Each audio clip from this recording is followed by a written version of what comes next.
Bismillahirrahmanirrahim. Alhamdulillahirabbil alamin wassalatu wassalamu ala asrofil anbiya'i mursalin wa ala alihi washabihi ajmain amma ba'du. Nahmadu wa nasta'inu wa na'udzu billahi min syururi anfusina ma yahdihillahu la haula wa la quwwata illa billahil aliyyil azim. Wala Muhammadun huwa abdul maliki ahmadu rabbil khair wa maliki. Musholliyan ala nabil mustafa wa alihi mustaqmilina syarafa wa asta'inallahi fil alfiyah maqasidun nahwi biha mahwiyah. Alhamdulillah kita masih bertemu dengan keadaan sehat walafiat. Perkenalkan, nama saya Nur Anugrah Haidi Purwanto. Saya mahasiswa Universitas Islam 45 Bekasi, semester 7, jurusan Fakultas Agama Islam. Pada kali ini saya akan membuat vlog tentang pemikiran pendidikan Kiai Haji Hasyim Asy'ari. Mungkin untuk sebagian orang sudah tidak asing lagi dengan nama Kiai Haji Hasyim Asy'ari, karena beliau adalah tokoh ulama di Indonesia yang sangat terkenal. Beliau juga adalah seorang pahlawan nasional yang mana memperjuangkan kemerdekaan Indonesia. Di mana pendidikan beliau berlatar belakang dari pondok pesantren. Dari ayahnya sendiri dia menimba ilmu, lalu menjelajahi Jawa Timur dan Jawa Tengah untuk mempelajari ilmu-ilmu agama. Lalu pada usia 21 tahun beliau menikah dengan seorang anak kiai. Karena kecerdasan beliau, kepintaran beliau, kealiman beliau, dipek mantu atau diminta untuk menikahi anak Kiai Haji Panji Sidoarjo. Lalu setelah menikah beliau ibadah haji bersama istrinya. Setelah pulang dari ibadah haji, beliau ditawarkan oleh mertuanya untuk menimba ilmu di kota Mekah. Di sana beliau berguru oleh Syekh Yasin, Syekh Mahfud Termas, Syekh Nawawi Al-Bantani, di mana ulama-ulama Indonesia tapi berkiprahnya di luar negeri atau di tanah Arab. Beliau juga Kiai Haji Asy'ari, seorang pendiri organisasi yang terbesar se-Indonesia, yaitu Nahdlatul Ulama atau Kebangkitan Para Ulama.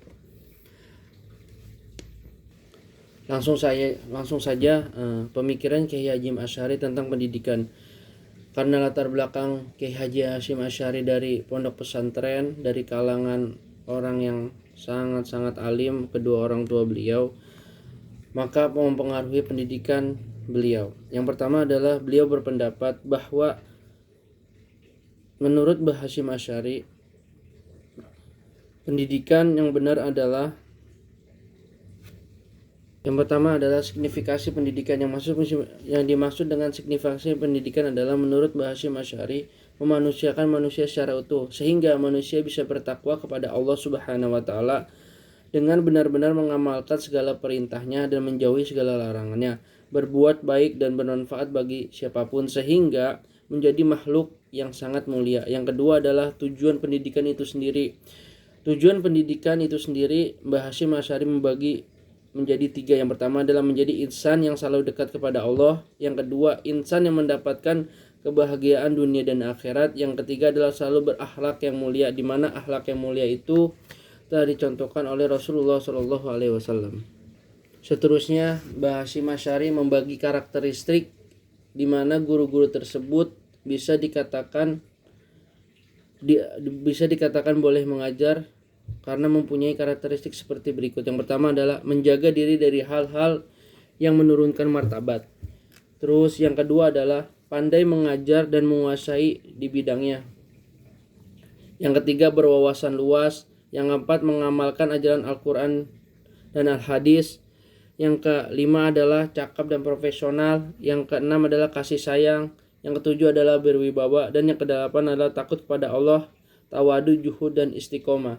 Percuma suatu pembelajaran jika tidak ada keistiqomahan atau continue terus menerus, maka sistem pembelajaran itu bisa disebut gagal. Adapun sistem pendidikan yang diajarkan oleh Mbah Hasyim Asy'ari yaitu sistem pendidikan Hasyim Asy'ari berlandaskan Al-Quran sebagai paradigmanya, karena dengan berlandaskan wahyunya terwujud suatu sistem pendidikan yang komprehensif atau menyeluruh, yaitu meliputi 3 aspek. Yang pertama adalah kognitif, afektif, dan psikomotorik. Dalam kurikulum pendidikan oleh Mbah Hasyim Asy'ari adalah Al-Quran, hadis, fikih, usul fiqh, dan nahwu dan shorof. Cenderung menerapkan sistem kurikulum pendidikan yang mengajarkan kitab klasik karena beliau backgroundnya pesantren sih ya, karena lebih banyak mengambil dari kitab-kitab klasik.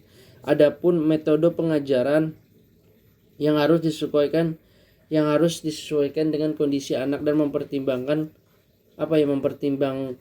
kondisi anak, terus latar belakang anak itu seperti apa dan bagaimana. Jadi kita mengajar itu tidak sia-sia, bisa memahami anak sekaligus karakteristik beliau.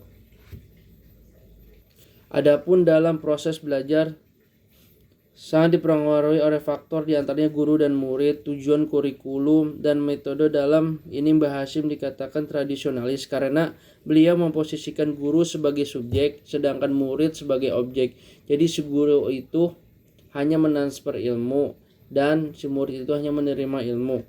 Tapi di sini lebih dipertegas lagi, seorang guru tidak hanya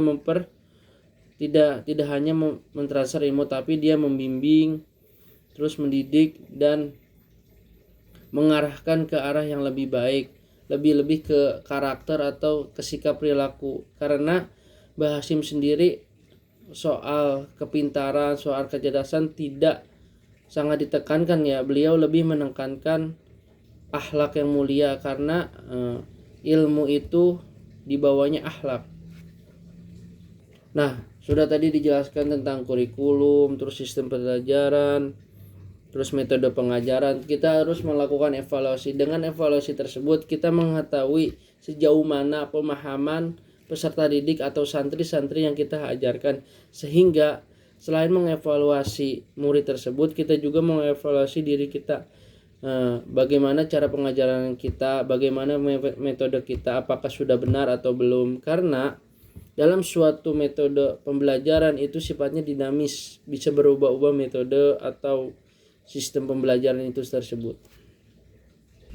Dalam kitab beliau Alimu wal Muta'alim, beliau membagi tugas dan tanggung jawab seorang murid. Yang pertama adalah etika belajar. Etika belajar seorang murid yang pertama adalah membersihkan hati, terus membersihkan niat, pandai mengatur waktu, tidak makan dan minum yang berlebihan, karena makan dan minum yang berlebihan akan membuat otak itu susah untuk berpikir.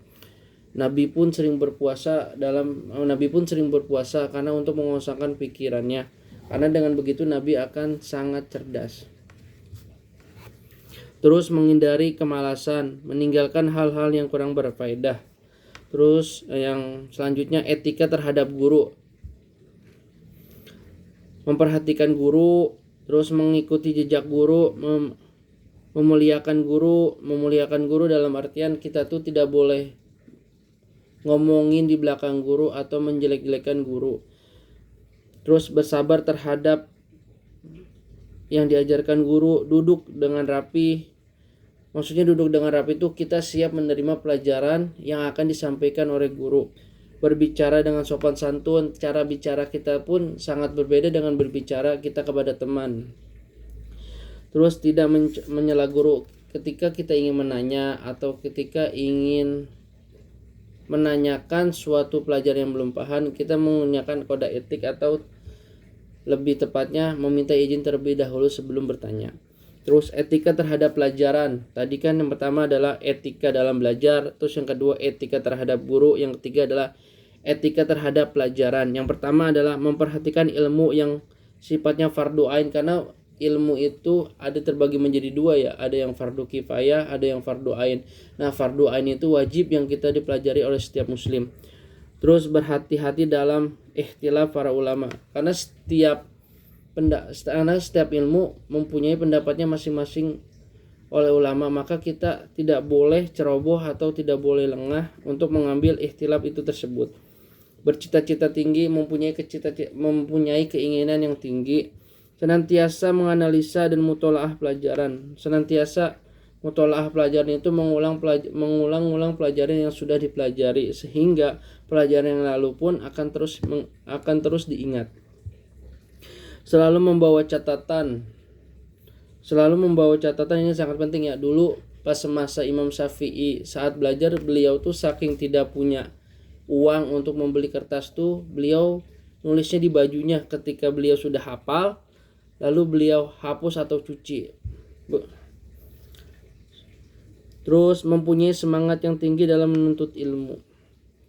Itu sudah sangat berumlah sekali ya. Mungkin cukup sekian vlog tentang pemikiran pendidikan Kiai Haji Hasyim Asy'ari. Semoga bermanfaat bagi kita semua. Saya cukupkan sampai di sini. Assalamualaikum warahmatullahi wabarakatuh.